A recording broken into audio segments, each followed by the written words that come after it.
Hello दोस्तों, आज हम देखेंगे प्रोडक्शन ऑफ रिबोफ्लेविन। रिबोफ्लेविन को B2 से भी जाना जाता है और ये है माइक्रोबायल प्रोडक्शन ऑफ B2 हम आज पढ़ेंगे। चलो अब आगे देखते हैं। Introduction. Riboflavin was first isolate by Blyth in 1879 from whey. Riboflavin ने फर्स्ट डेवलप किया था ब्लीथ ने।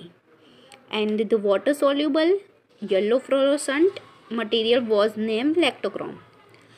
वो B2 है जो वाटर soluble है, येलो और ऑरेंज कलर भी मिल सकता है, और fluorescent material was named lactochrome। According to IUPAC rules, riboflavin is called 7,8-dimethyl 10-D1 ribityl isoalloxane, also known as vitamin B2 or lactoflavin। आइसोएलोक्साइन को B2 भी बोल सकते हैं। The daily human demand for riboflavin is around 1.7 milligram and deficiency lead to various symptoms such as example versions of dermatitis। हाँ, उससे भी deficiency हो सकती है, उसका सिम्टम का एग्जाम्पल दिया है versions of dermatitis. The vitamin cannot be stored in the body and a constant intake is required। ये B2 है, B2 विटामिन हम उसको बॉडी में स्टोर नहीं कर सकते, वो बिकॉज ऑफ वाटर सॉल्युबल। अब हम देखें कि प्रोडक्शन ऑफ रिबोफ्लेविन, ये है उसका स्ट्रक्चर बहुत छोटा सा ही है, इतना लंबा भी नहीं है। और अब हम देखेंगे B2। Chemical synthesis was the first production method to be established and is still dominating, but in recent years the production is shifting more and more to fermentation। दो टाइप की होती है, केमिकल और बायोलॉजिकल। केमिकल सिंथेसिस में first production method है established and still dominating, and green plant, most bacteria and mold however can produce their own riboflavin। At present 3 organisms are used for the industrial production of riboflavin by fermentation। Three organism use होते हैं fermentation में। वो 3 first है filamentous fungus Ashbya gossypii, the yeast Candida famata, genetically engineering strain of Bacillus subtilis. ये fungi है और ये yeast है। Production process, in this case study a batch process using ES by with a capacity of around 100 tons per year is analyzed। Upstream processing, उसमें 2 process होती है, upstream and downstream. अब देखते हैं अपस्ट्रीम प्रोसेसिंग।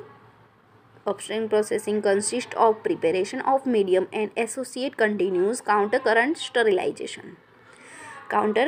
स्टरिलाइजेशन यूज होता है। Feed components are 70% glucose, syrup, yeast and malt extract, sunflower oil, sulphuric acid and concentrate salt solution at room temperature.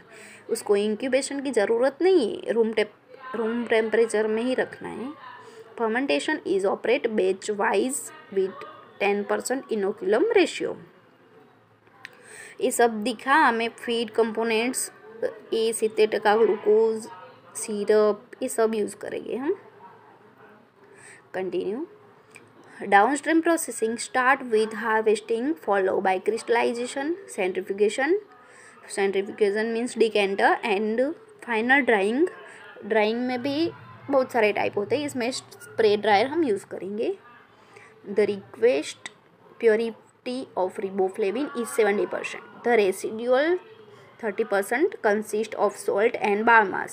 The product is obtained as dry powder or as granulate। Riboflavin हम 70% use करेंगे और 30% जो बाकी रहा वो salt and biomass होगा। अब हम अपस्ट्रीम प्रोसेस देखते हैं. The upstream processes include preparation and sterilization of the medium.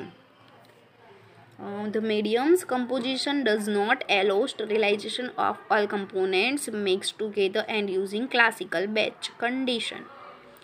121 Celsius and 20 minutes तक रखना है. Therefore, the medium would be divided into several groups. उसमें 4 ग्रुप डिवाइड है. Glucose and sunflower oil, second है peptone, yeast and malt extract, third है salt in water, fourth methionine. The latter is sterilised by filtration. Sulphuric acid does not require स्टरीलाइजेशन.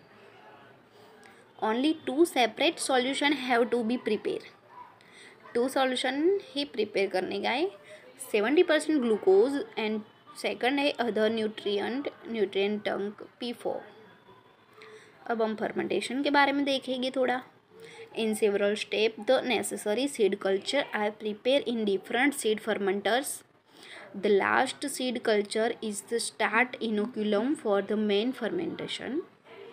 The duration of a seed fermentation is around 50 hours, while the main fermentation lasts about 500 hours.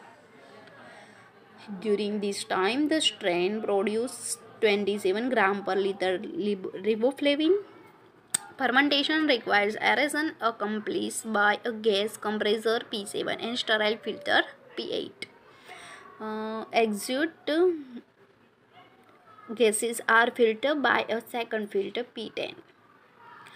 Small fraction of the harvest broth is put into another tank and is used as inoculum for the next batch P30. अब हम देखेंगे downstream process.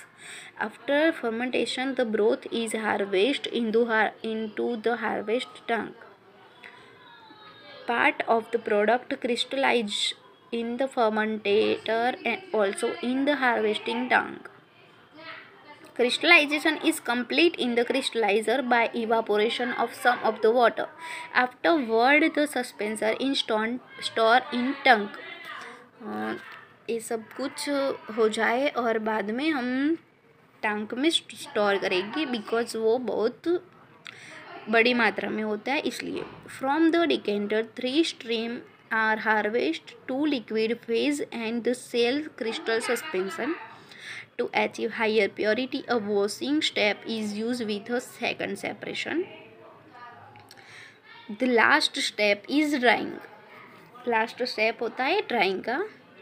Either using a spray dryer to obtain a powder product or applying a spray granulation to obtain granulate. Granulate can be dosed more precisely. ये सब प्रक्रिया हो जाए बाद में आता है हमें एप्लीकेशन में क्या क्या जानने का है वो सब हम देखेंगे.